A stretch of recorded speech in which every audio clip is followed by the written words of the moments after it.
নমস্কাৰ অপৰ্ণা ব্লগছলৈ আপোনালোক সকলোকে আকৌ এবাৰ স্বাগতম জনাইছো।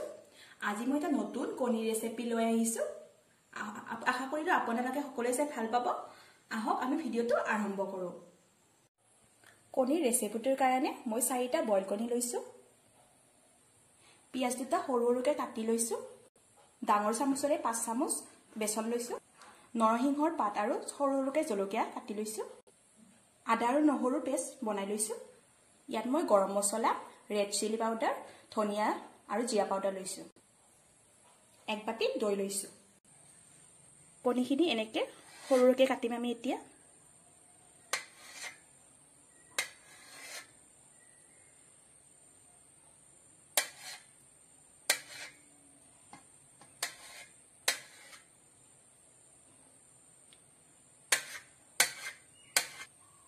এতিয়া আমি কেৰাহীটোত তেল দিলো অকমান।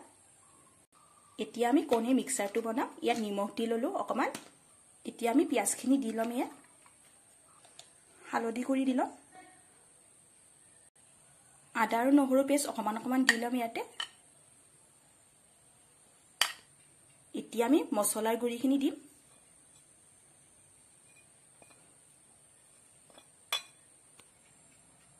এতিয়া আমি কণী এটা ভাঙি দিম ইয়াতে। এইখিনি এবাৰ ভালদৰে মিক্স কৰি লম।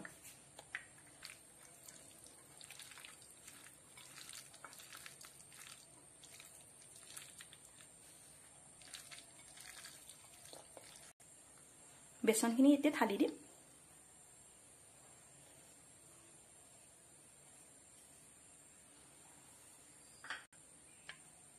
পানী দি এইটো মিক্স কৰি লম।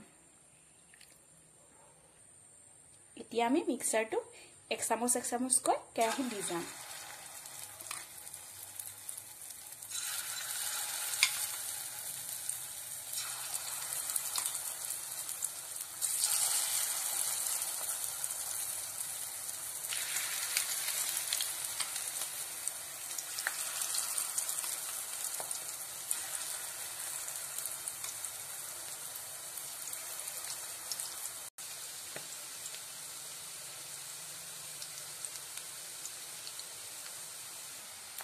এতিয়া ৰংচুৱা হৈছে এইখিনি।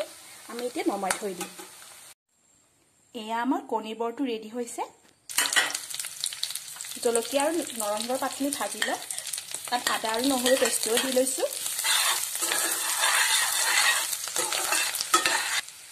চয়া চচ অকমান ঢালি দিম টেষ্টটোৰ কাৰণে। অকমান নিমখ দি লওঁ। এতিয়া দৈখিনি ঢালি দিম।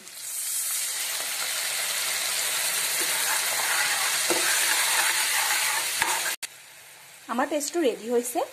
এতিয়া আমি ইয়াতে বৰকেইটা দি দিম।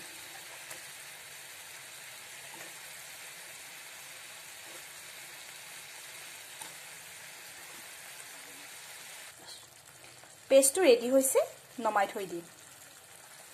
আপোনালোকেও এনেকুৱা ৰঙা হ'লে পেষ্টটো নমাই থৈ দিব।